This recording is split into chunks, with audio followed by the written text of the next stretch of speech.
Hello po muli mga kaibigan, mga kababayan. Isang mapagpalang hapon po sa inyong lahat, sa bawat isa.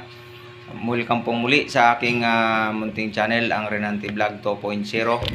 Meron lang po akong kukomentuhan yung sinabi ni BP Sara regarding sa sinabi niya na wala siyang balak agawin yung posisyon ni PBBM. Ipaparinig ko na lang po sa inyo yung mismong mensahe niya para hindi po tayo makapiright, no? Ito na po. Ayun doon. Ako, I am the constitutional successor, no? I am the next in line, ayon sa ating constitution. At meron akong sinumpaan noong ako ay nag-assume ng office of the Vice President. At nakalagay doon that I will preserve and defend the Constitution. So, wala sa aking mga kamay ang pagsasagawa ng extra constitutional means, no, to overthrow the current administration. At hindi ko din gusto yon. Ayon pa sa bise. Hindi ko. So, yun po mga kaibigan, no, mga kababayan, na wala siyang balak agawin yung posisyon ni PBBM. Dito masasabi ko kabayan, isang malaking kasinungalingan. Bakit kamo? Kasi hindi naman lingid sa mga pangyayari sa ating bansa, hindi lingid sa karamihan na simula pa lang sa umpisa, nandun na yung pag-a-attempt nila na agawin yung posisyon ng ating mahal na Pangulo. Nag-umpisa yan sa paninira ng dating Pangulong Duterte. Tapos kaya nga ang hiningi niyang posisyon ay DND Secretary kaagad, kung ating matandaan mga kababayan.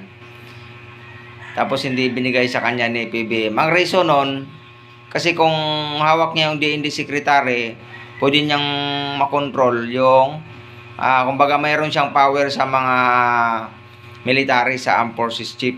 At kung ating pag-aaralan yung history ng ating bansa, pagdating sa pag-agaw sa posisyon sa panahon ni Marcos, bumaliktad yung DND Secretary at saka yung AP Chief bago nila naagaw yung power kay Marcos Sr. At ganon din yung nangyari kay Irap. Inulit lang yung style na nangyari kay Marcos Sr. sa nangyari din kay Irap. At kitang-kita natin yan sa nais nilang mangyari sa kanilang mga galawan. Iba yung mga sinasabi nila pero binubuko sila ng kanilang mga galaw. Kasi kay Pangulong Duterte mismo dati nanggaling na sabi niya, nagbanta siya kay PBBM na baka gusto mong matulad sa tatay. Which is yun talaga yung balak nila. At ginawa nila yan nung yung pinakaplano nila, in-execute nila yan, doon niya nag-umpiso sa Maisog Rally. Pero actually, inumpisa muna nila yan sa Paninila, sa Bangag, Adik, Weak Leader. Yan, eleksyon pa nga lang bumabanat na hindi pa nakakaupo hanggang sa pag-upo, yun, ganun. Tuloy-tuloy yung banat ni dating Pangulong Duterte. Ang ang plano nila, si Pangulong Duterte sa paninira, tapos si BP Sara sa posisyon. Yun nga sana sa DND Secretary. Tapos yun nagtuloy-tuloy na in-execute na nila yung kanilang plano. Doon nag-umpisa sa Maisog Rally. Pero ang nangyari kasi mga kaibigan, mga kababayan, ilang beses sila nag-attempt. Maraming beses, napakaraming beses, pero hindi sila nagtatagumpay. Ngayon, yung pinaka-last na nila, gusto nilang mangyari itong June 12. Agawin yung posisyon ng ating mahal na Pangulo. Which is hindi na naman sila nagtagumpay kasi nga hindi sila sinusuportahan ng armed forces ng mga military. Nagsalita kasi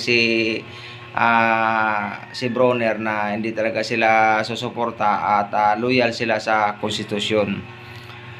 Kaya mayroon pang isang retired colonel dyan na paluhod-luhod na nagmakaawa na bumaba na sa PBBM. Paano nga naman sila susuportahan ng military? Hindi naman lingid sa kaalaman ng mga military na ang successor, base na nga mismo sa sinabi ni Sara, ay ang Vice President. So siyempre pagka sinuportahan nila yung panawagan sa kampo ng mga Duterte, ang papalit automatic si VP Sara. Ano ba si Sara? Credible ba siya na maging presidente? Sa pananalita pa nga lang di ba? Lagapak na.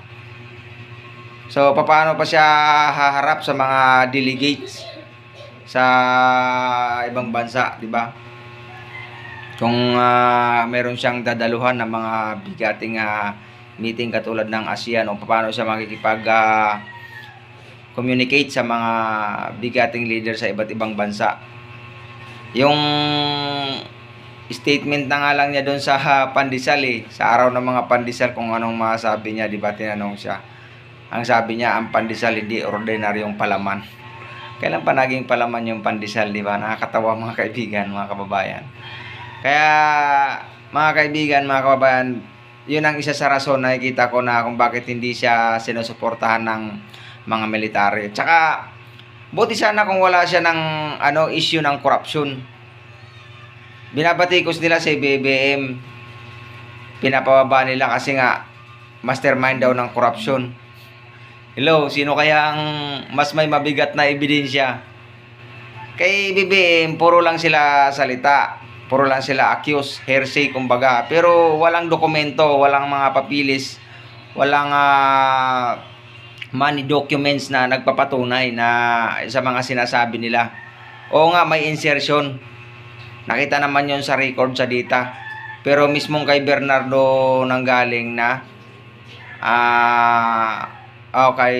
kay Olivar yung yung napunta kila Olivar yung insertion na yon. Kumbaga hindi nahawakan ni PBBM yung 100 billion na insertion na yon. So may data diyan na nagpapatunay, may record. Unlike kay BP Sara na talagang maraming record, mga ebidensya nagpapatunay na talagang involved siya sa corruption. Oo nga, mas maliit sa kanya. 600 million mahigit. Pero antibay naman ang mga ebidensya, di ba? Lagi niyo sinasabi mga DDS, million compared to billion. Ibang usapan naman sa sa bigat ng ebidensya Kay BP Sara napakalinaw ng mga ebidensya. Yung pinasa nila sa COA galing mismo sa Office of the Vice President, sa DepEd Office. Sa kanila mismo galing yung pinasa ng COA na questionable. Di ba? Sinusuportahan pa dyan yung isa pang mabigat na ebidensya sa impeachment trial niya, yung sa salin niya. Doon hindi nagtutugma sa record ng AMLAC, yung outflow at saka inflow. Billion yung transaksyon. Tapos yung sa salin niya, ang nakalagay lang is 88 million lang ata kung di ako nagkakamali. So dito hindi nagtutugma. Napakalinaw talaga, napakabigat ng mga ebidensya. Kaya abangan na lang natin sa impeachment trial. Dito natin malalaman yung katotohanan. Sana nga ang upong presiding officer sa Senate is yung fair trial, fair presiding officer. Ako sa tingin ko mas okay si Kiko Pangilinan kasi sa tingin ko mas fair kung siya ang upo, unlike kay Escudero. Nakita naman natin si Escudero yung ginawa niya yung last year, yung pinakaunang impeachment trial, di ba? Yung fourth wave, ilang buwan hanggang sa nauwi sa archive, hindi nag-proceed, hindi nag-trial. Kaya para sa akin, mas maganda masubukan natin si Senator Kiko. Kung sakasakali, kung hindi talaga pwede si Win Gatchalian, di si Kiko, mas okay para sa akin. At saka halos lahat, karamihan ng mga, kahit mga legal luminaries, yun yung mas okay na humawak sa as presiding officer sa impeachment trial ni Sara, kasi malaki yung yung papel ng presiding officer. Siya kasi yung magkukuman sa mga motion, kasi kung pro Duterte senators ang upo as presiding officer, malaking posibilidad na magmotion sila na hindi buksan yung bank accounts ng mga Duterte. Joint account ng tatay niya at saka joint account ng asawa niya. Ito kasi yung ito yung magdadala ng bigat. Ito yung magpapatunay sa lahat ng mga accusations laban sa kanila pagdating sa mga corruption na involved talaga sila sa katiwalian. Kasi yung record ng bangko hindi pwedeng magsinungaling yan. Kaya malaking bagay na ang tatayong presiding officer sa impeachment trial niya na ay hindi bias, kumbaga neutral lang. Kaya para sa akin yung sinasabi niya na walang balak siyang agawin yung posisyon ni PBBM, kasi malaking kasinungalingan yon. Kasi sa umpisa pa lang ng pag-upo ni PBBM, nandun na yung maraming pag-attempt nila, pagtangka na agawin yung posisyon ni PBBM. Nawalan na lang siguro sila ng pag-asa na magtagumpay sila kasi ilang beses na sila nag-attempt. Kaya niya nasasabi yun na wala siyang balak agawin. Pero kabaliktaran naman nun yung mga actions nila. May mga videos dyan nagpapatunay na ilang beses siyang nanawagan na bumaba sa pwesto ang Pangulo. At even yung mga kampo nila, lahat ng mga kampo nila, meron pa nga dyan nagdrama paluhod-luhod, di ba? Ginamit pa yung drama ng may humiga ng nila, mga DDS supporters na patay na daw yung demokrasya, humiga sa kabaong. Nagumakawa na bumaba si PBBM. Mga kampo nila yun Tapos sasabihin nila walang balak agawin. Siya yung successor Di ba? Mga talaga sila, mga sinungaling talaga sila. Pero kahit ano pang dramang gawin nila, wala.